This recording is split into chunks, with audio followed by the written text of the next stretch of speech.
show de horrores do hospital. E eu pedia pra ela, para, porque tá doendo muito, tira a mão daí. Eu estava ali completamente vulnerável.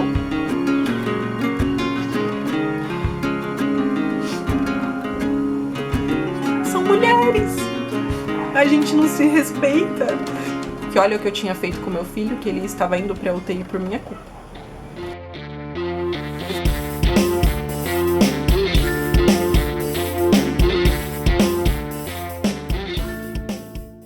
Oi, pessoal. Eu vim aqui falar sobre um assunto bastante delicado, um assunto que eu não imaginei que eu faria um vídeo sobre isso. Não imaginei que eu viveria uma experiência como a que eu vivi. E é um assunto bastante delicado, pode ser um gatilho para muitas mulheres que tenham passado por isso, mas é um vídeo que eu quero trazer muita força e muito empoderamento, para que outras mulheres se sintam consoladas, confortadas e abraçadas. Esse é um vídeo que eu demorei muito, eu gostaria de ter feito ele há pelo menos 1 ano e meio atrás, mas todas as vezes que eu pensava nesse assunto, eu chorava, ou eu ficava muito chateada, ou muito brava com o que eu vivi. E eu vou falar sobre o parto do Gael. No canal, há um tempo atrás, eu publiquei o parto do Ian. Tanto o vídeo do parto quanto um relato de parto. Foi quando eu quis fazer um canal no passado e, enfim, acabei desistindo porque eu não gostava de me ver na câmera. Mas foi um parto muito especial, muito maravilhoso. Eu tive ele de parto domiciliar. Foi uma escolha minha. Eu futuramente vou fazer um vídeo contando sobre essa escolha de um parto em casa, sobre os riscos e tudo mais. Mas eu queria muito, eu planejei muito que o parto do Gael também fosse desse jeito. E foi muito diferente do que eu imaginei. Fiz todo o meu pré-natal com uma médica ginecologista humanizada. E em paralelo com todo o processo de pré-natal, eu também passei com uma equipe de parto domiciliar. É uma parteira, uma mulher muito maravilhosa, que tem um currículo invejável e que ela é doutora no assunto. Ela é professora na USP de obstetrícia. Então não é essas parteiras que a gente pensa que vai vir de alguma cidade remota do país e vai acompanhar o seu parto e vai, enfim, fazer tudo de qualquer jeito. É uma pessoa que tem estudo, que tem muita base científica para poder cumprir o seu papel ali naquele momento, de maneira humanizada, e que tem todos os aparatos, tudo que é necessário para que o parto ocorra de maneira tranquila. Um parto domiciliar, eu era uma gestante de baixíssimo risco, enfim, estava tudo correndo às mil maravilhas, tudo muito tranquilo. E no dia 28 de junho de 2017, eu comecei a sentir umas contraçõezinhas bem de leve. Era mais ou menos umas 7 horas da manhã. E eu achei meio esquisito aquelas contrações. Eu já tinha tido um parto, eu já sabia que aquilo poderia ser um trabalho de parto. Estava caminhando para que fosse um trabalho de parto. E aí eu liguei pro Jé. Ele já tinha saído para trabalhar. Eu liguei pra ele e falei, eu acredito que eu esteja em trabalho de parto. Será que você pode voltar do trabalho pra ficar comigo? E eu estava com 36 semanas, né? Um bebê, ele só é considerado um bebê a termo a partir das 37 semanas. Como eu estava com 36, então ele ainda era considerado um bebê prematuro, um parto prematuro. E eu não poderia ter de forma alguma esse bebê em casa. Eu precisaria estar num hospital, num ambiente hospitalar, para poder, caso fosse necessário, ter todo o aparato de UTI que a medicina oferece, né? Então eu não poderia ter esse bebê em casa. Eu comecei com as contrações logo de manhã, eram contrações leves, eu já tinha vivido aquilo, então não era nenhum bicho de 7 cabeças. Então, ok, começaram as contrações, mas eu tava com muito medo de ir pro hospital. Eu já tinha planejado meu parto em casa, mas o hospital sempre foi algo que me deu muito medo. Eu conversei com as parteiras e elas falaram pra que eu tomasse um banho, pra que eu tentasse descansar. Só que eu tava entendendo que aquilo ia seguir e que eu ia de fato entrar em trabalho de parto. Eu liguei pra doula, ela veio pra casa, ficou aqui comigo um tempo. A gente tava medindo as contrações, como já fazem quase 2 anos, eu não lembro exatamente o tempo. Mas elas estavam mais ou menos ritmadas, elas duravam um certo tempo, mas elas eram extremamente suportáveis. E nisso o Ian ainda não ia pra escolinha, então ele tava aqui comigo, meu esposo ficou com ele, a doula ficou comigo, fazia massagem, a gente conversando e tal. Almoçamos, e aí as contrações começaram a espaçar. Eu lembro que demorou 40 minutos pra vir uma outra contração, e eu falei, ufa, acho que vai parar. Ledo engano, não parou. E aí elas continuaram, só que eu falei, eu não tenho uma mala de maternidade, eu não me preparei pro meu plano B. Embora eu tivesse mentalmente pensado, eu não estava de fato preparado para ir pro hospital, eu não tinha montado mala de maternidade, não tinha nada pronto pro Gael, não tinha nada pronto pra mim. Eu estava pronta para ter um bebê em casa, né? No aconchego da minha casa, com tudo à mão, sem que eu precisasse me locomover. E eu decidi sair, dar uma volta, passear. Eu sou dessas. No meu outro parto do Ian é engraçado também, porque eu decido fazer umas coisas assim que ninguém para pra pensar. Mas, enfim, falei, vou sair, quero comprar umas lingeries novas, porque eu vou pro hospital. Desnecessário. Eu quero fazer umas lembrancinhas ainda, porque eu gosto muito de preparar coisas manuais. Eu queria fazer umas lembrancinhas pra poder dar pra quem fosse visitar o Gael, me visitar. Então, vamos passear? Ai, eu saí com o Gé e as contrações começaram a pegar pra valer. E aí eu passei numa loja de essências. E aí eu conversava com a moça, começava a pedir as essências que eu ia montar um sachêzinho. E aí vinha a contração, e aí eu parava, e aí eu respirava, e aí eu voltava a pedir. Só que assim, a contração vinha, a dor vinha muito forte. Só que quando passava, acabou. Dava pra eu continuar vivendo. Passei na loja de lingerie, comprei várias coisas, vinha contração, eu parava e as vendedoras ficavam muito assustadas, porque, menina, esse bebê vai nascer aqui. E eu falava, é muito difícil nascer assim, tipo, do nada, calma. Ainda tem tempo, já passei por isso, eu sei que ainda o processo é longo. Enfim, eu voltei pra casa, eu tinha prometido pro Ian que eu ia levar ele pra chupar sorvete. E eu falei pro Gé, pega o Ian, vai dar uma volta, vai chupar um sorvete com ele, enquanto eu vou pra casa, arrumando as malas, vou tomar um banho, e aí depois a gente vai. Só que quando eu cheguei em casa, eu já não tava conseguindo, na verdade, voltar pra casa direito, porque o carro era muito dolorido. Quando eu cheguei em casa e eu fui tomar um banho, o processo acelerou de uma maneira, porque eu tava, né, o trabalho de parto é isso, você precisa se movimentar, você precisa trabalhar o seu corpo para que o seu corpo vá respondendo ao processo, né, pro parto fluir de uma maneira mais natural. Então eu me movimentei muito, e tal, e aí eu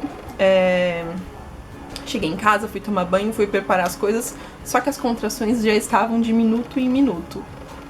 Eu teria feito diferente, né, eu já teria saído pro hospital antes, pra eu poder chegar no hospital que eu queria, mas... Enfim, eu cheguei, eu consegui montar uma linha de maternidade com algumas coisas minhas, eu consegui tomar um banho. Aí nisso eu já liguei pra minha irmã, ela estava trabalhando, aí ela veio pra ficar com o Ian.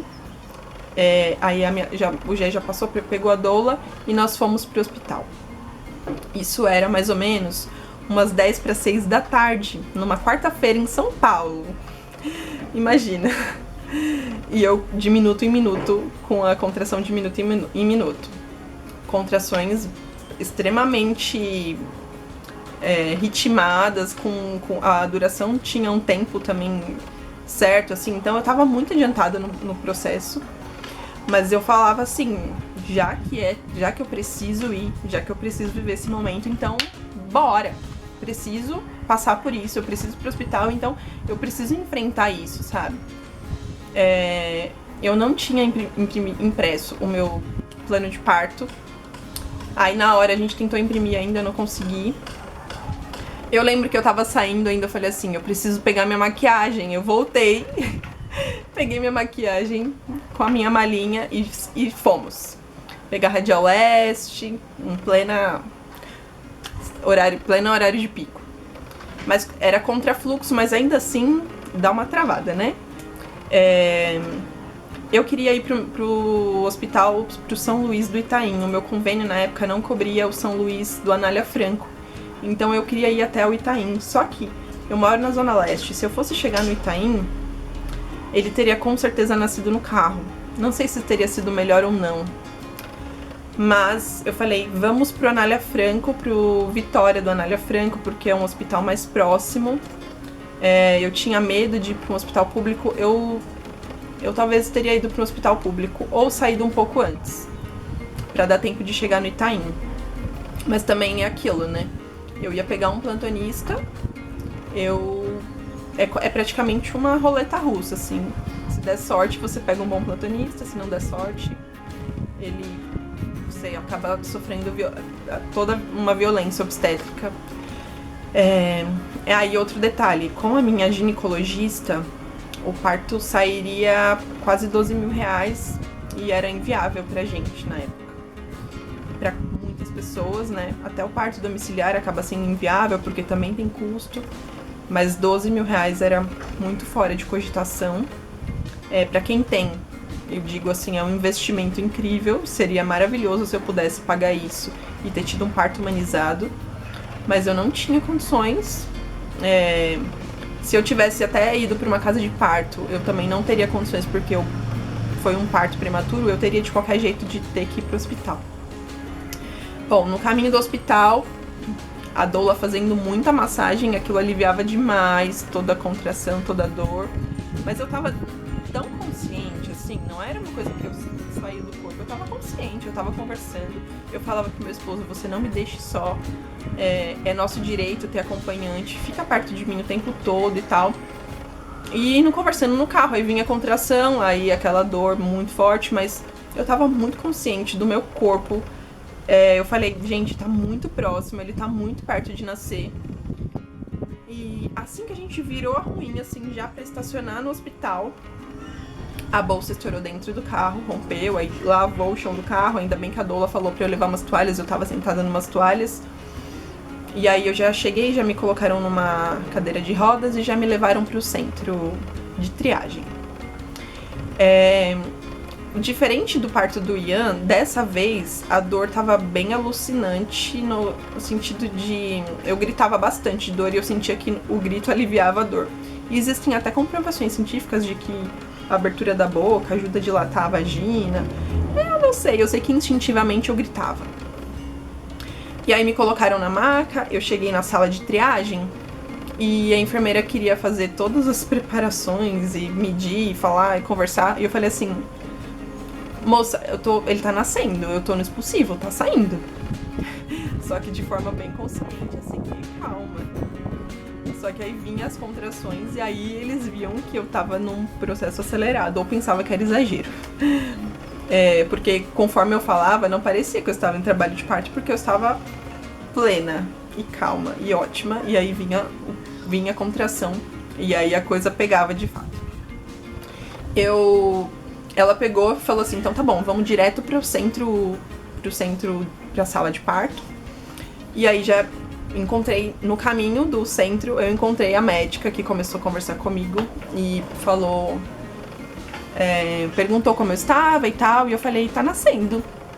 E ela falou assim, não tá com cara de que tá nascendo, você não tá com cara de que já tá quase nascendo, que tá no expulsivo. Eu falei, tá no expulsivo, moça? Com certeza tá nascendo. Não tá com cara.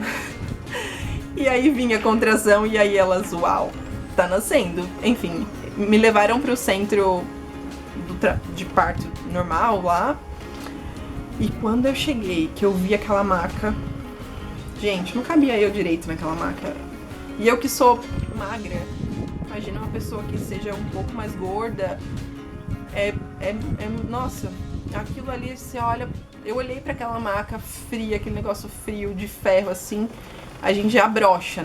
Então assim que eu entrei na sala de parto normal, que eu vi aquela maca muito pequena, já bate uma tristeza, porque eu gostaria muito de ter tido de cócoras, porque eu sei que é uma posição muito mais favorável se você pensar na gravidade, né? Se você pensar no conforto, pra mim, pro meu corpo, eu queria muito ter ficado de cócoras.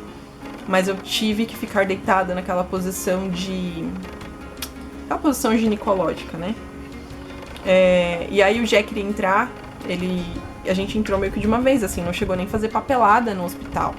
Ele tava sem a roupa, né? Aquela roupa de tipo cirurgia, né? Mas, enfim, aí eles falaram, você precisa colocar essa roupa. Ele colocou, voltou.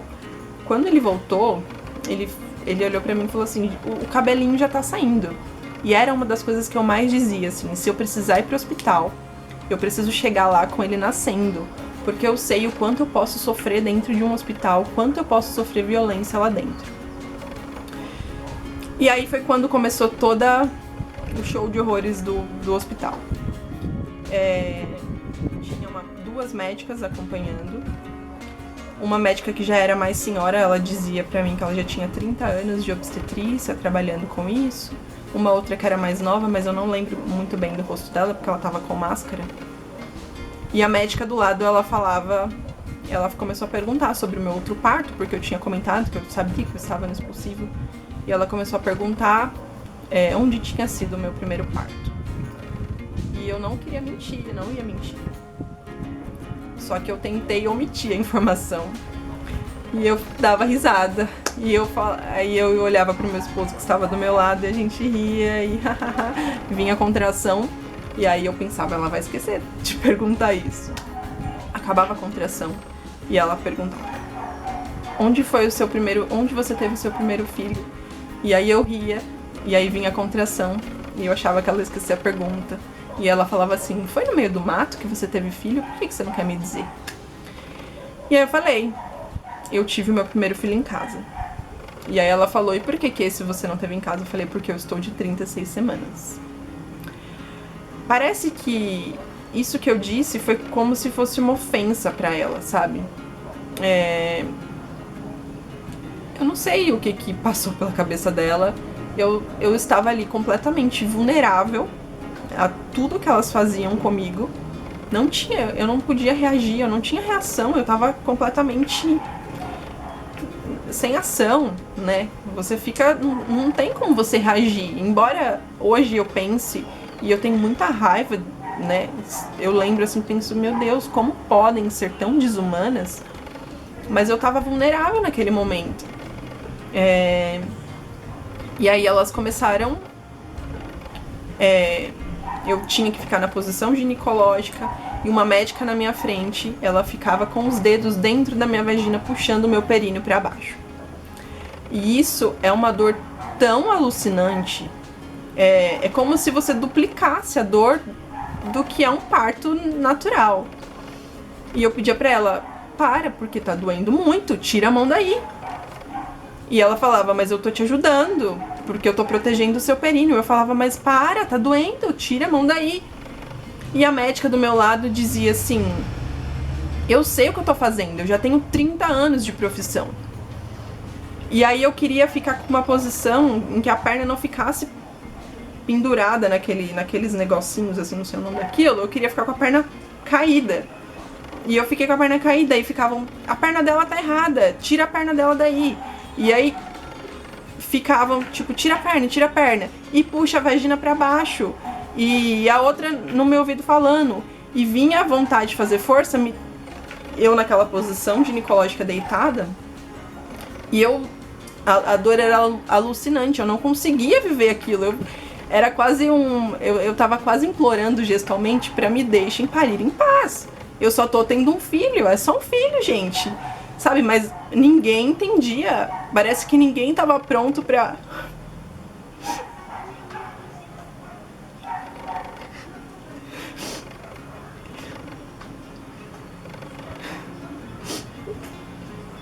É como se elas não soubessem o que elas estivessem fazendo, sabe?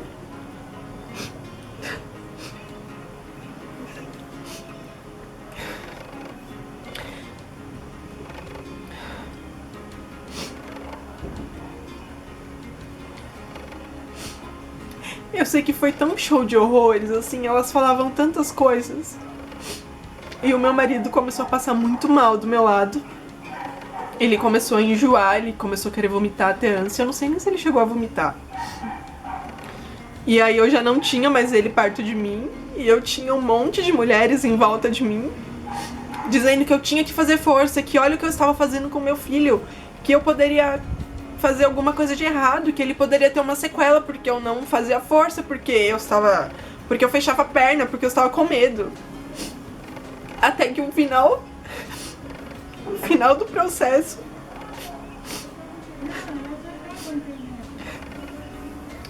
foram 5 pessoas.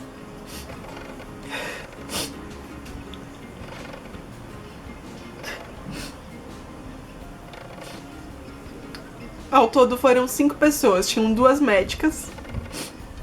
Uma das médicas puxando o meu períneo com os dedos dentro da minha vagina, puxando. Uma médica fazendo a manobra de Christeller, que é aquela manobra em que você empurra a barriga da mulher. Uma enfermeira empurrando a minha cabeça assim pra frente. E 2 enfermeiras segurando a minha perna, uma de cada lado. Eu lembro que eu cheguei a pedir por água, tipo, me dá um copo d'água, eu tô com muita sede. Não, você não pode. Com uma falta de respeito, sabe, de sensibilidade. E hoje eu penso, são todas mulheres, sabe? São mulheres. A gente não se respeita. A gente não olha com empatia umas pelas outras. Tem sempre essa coisa de competição. E eu pensava, meu Deus, elas são mulheres, elas podem ter filhos. Como pode fazer tudo isso? E, enfim, esse foi o momento final. Isso tudo que eu contei durou em torno de 30 minutos, porque eu cheguei no hospital. Era umas 6h30, não, é que eu falei, eu acho que o horário errado no vídeo, quando eu estava do caminho pro hospital, mas eu sei que eu cheguei no hospital umas 10 para 6, 6 horas, e ele nasceu às 6h30. Eu fico imaginando se eu tivesse chegado cedo no hospital, assim como a maioria das pessoas, né, das mulheres, que sentem dor e vão pro hospital. O quanto eu teria que ter lutado muito mais, o quanto de intervenções eu teria sofrido muito mais, ou o quanto... Ou eu provavelmente teria saído de lá com uma cirurgia, né? Teria feito uma cesariana sem necessidade. Enfim, acabou que ele nasceu. Eu lembro que durante esse processo eu pedia muito socorro pra Deus. É a segunda vez na minha vida que eu pedi socorro pra Deus. O outro foi num acidente de carro super sério que eu sofri.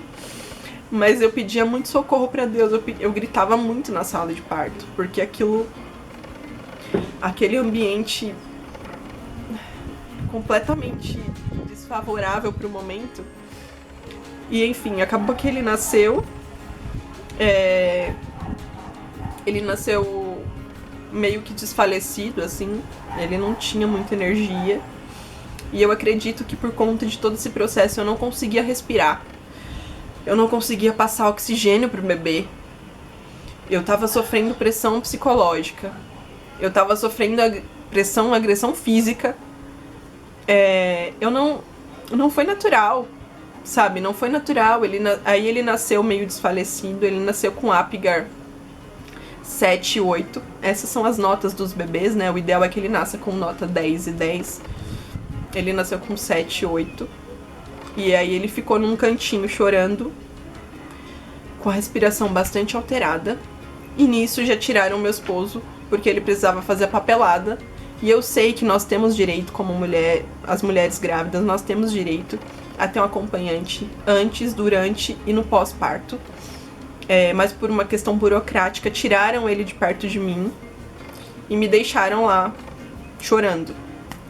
Eles pegaram, na verdade, o Gael, colocaram no meu peito por 1 minuto, assim, eu não consegui ver direito. Eu me lembro de ver um pouco, assim, o braço dele, que tinha um pouquinho de pelo. Foi a única coisa que me marcou, foi o braço dele, porque aí eu lembro de ter visto depois dele no berçário, na UTI, o bracinho bem peludinho. E ele ficou no canto lá chorando. Eu não podia amamentar, eu nem consegui olhar direito pra cara dele, gravar, memorizar. E ele ficou lá no canto chorando, enquanto a médica começou a puxar a minha placenta. Isso também é um processo que não deve ser feito, porque você pode, se a placenta ainda não estiver solta completamente, você pode puxar a placenta e o útero ficar ao contrário, né? Não sei dizer termos técnicos, mas isso não pode ser feito. Eles me deram um soro de acho que era ocitocina também, pra poder expulsar a placenta. E aquilo dava muita contração no útero. Não, eu acho que era pra não ter hemorragia pós-parto. E eu acabei cedendo e tomei. E aí ela começou a puxar a placenta, ela ficava girando o cordão umbilical assim, e enfim, a placenta saiu. E aí ela falou assim pra mim: você quer ser suturada? E eu falei: mas como é que tá essa laceração? Ela falou assim: tá lacerado. Com muita frieza. Eu falei: mas é uma laceração que pegou algum músculo? É uma laceração superficial? Como tá? Como que é essa laceração? Está lacerado. Ela só me disse de maneira bem seca e fria. E aí eu falei: então deixa, não quero que você suture e não mexe mais. Tudo bem. Ela saiu. Eu lembro que eles me deixaram num canto por mais de 2 horas sozinha, porque não tinha quarto.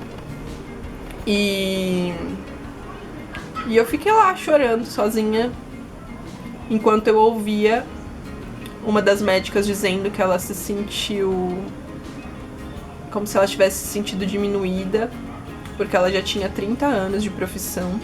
Eu lembro delas, eu falando que tudo era consequências das nossas escolhas e que eu escolhi ter tido um parto natural, e aí elas me disseram que eu deveria ter tido melhores escolhas, ter feito melhores escolhas, que olha o que eu tinha feito com meu filho, que ele estava indo pra UTI por minha culpa. E eu fiquei por algumas horas lá sozinha. E aí eu subi pro quarto depois, eu lembro de ainda um pouco antes, elas foram me olhar, ver como tava o corrimento, não, como estava o sangramento. E uma das enfermeiras apertava minha barriga com muita força e eu pedia pra parar, aquilo doía, e aí eu senti o sangue jorrar de dentro de mim. E aí eu fui pro quarto, meu esposo já tava lá me esperando, depois de muito tempo. E eu chorei muito. E esse é um relato pra dizer o quanto é triste esse nosso sistema obstétrico, né? O quanto é desumano, o quanto está desatualizado.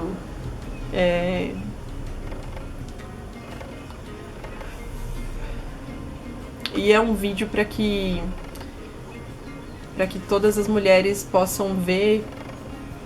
E se você está grávida ou se você pretende engravidar, para que você corra em busca de informações. Eu sei que foi um parto violento. Eu não sei se eu tivesse feito outras escolhas, se eu conseguiria fugir do que eu vivi. Mas se você puder fazer escolhas por uma equipe humanizada, existem casas de parto em São Paulo que atendem, algumas atendem, uma delas atende pelo SUS, uma outra paga um valor, mas que é um valor simbólico perto do que é o valor do parto humanizado. Mas para que a gente se imuna o quanto mais possível assim, de informações, para que tenha um plano de parto, para que a gente corra atrás dos nossos direitos. Esse é um vídeo, é um grito assim da alma, sabe? Porque eu preciso também fazer uma denúncia oficial. Você se sinta fortalecida. Eu sei que é um processo, eu demorei muito, eu repassei muitas vezes toda essa experiência na minha cabeça para eu conseguir falar sobre o assunto e gravar esse vídeo, né? Poder expor tudo isso pra vocês. Mas é pra que você sinta, se você sofreu, se você passou por isso, pra que você tenha forças pra fazer uma denúncia. Existem alguns meios, né, além de das mídias sociais, das redes sociais, através do número 180, que é a Central de Atendimento à Mulher, pelo Disque Saúde, que é o número 136, ou através da Defensoria Pública, mas aí pela Defensoria Pública tem que ser pessoas que têm um salário inferior a 3 salários mínimos, ou pelo Ministério Público. A minha parteira falou que tem sido bastante efetivas as denúncias, assim. Eles têm chamado médicos, eles têm conversado, por mais que você não receba em dinheiro, né, por uma questão moral, por danos morais, por, enfim, todos os danos causados, né, por conta da experiência sofrida, vivida, eles têm chamado esses médicos e têm trazido um susto, têm mexido com eles de alguma maneira, né, porque aí eles chegam e aí eles são deparados com uma denúncia. Então, se você passou por isso, se você sofreu isso, eu desejo muita força, né, para que você consiga passar por viver todo esse processo e consiga, por mais doloroso que seja, que você consiga denunciar para que menos mulheres passem por isso, porque quanto mais a gente denuncia, com certeza as mulheres ficam mais fortes e vão diminuir muitos casos, né, como tem diminuído. A geração, por exemplo, da minha mãe, eles entendiam que o parto normal era todo esse processo violento, era tratado como algo natural, e não é. Então, se você passou por isso, desejo muita força. E se você ainda é uma gestante, se você ainda pretende ter filhos, eu desejo que você se enche de informação, se muda de informação, para que a gente possa passar cada vez menos mulheres sofram esse tipo de violência. E é isso, se você assistiu esse vídeo até o final, eu agradeço de coração por ter me ouvido até aqui. Se você também sofreu violência e quiser conversar, quiser escrever nos comentários, quiser me chamar no privado, eu tô muito aberta, muito à disposição para conversar com essas mulheres, com casais que passaram por isso. E é isso. Eu nos próximos vídeos vou falar sobre como foi o pós-parto, que também foi muito violento dentro da UTI do Hospital Vitória. Foi, enfim, um show de horrores. Tudo foi um show de horrores naquele lugar, mas eu vou contar com mais detalhes como foi o pós-parto, também o pós-parto do Ian. E é isso. Obrigada por me ouvir até aqui. Se você puder curtir esse vídeo, vai ajudar muito o crescimento do canal, se inscrever no canal. Um beijo, até mais.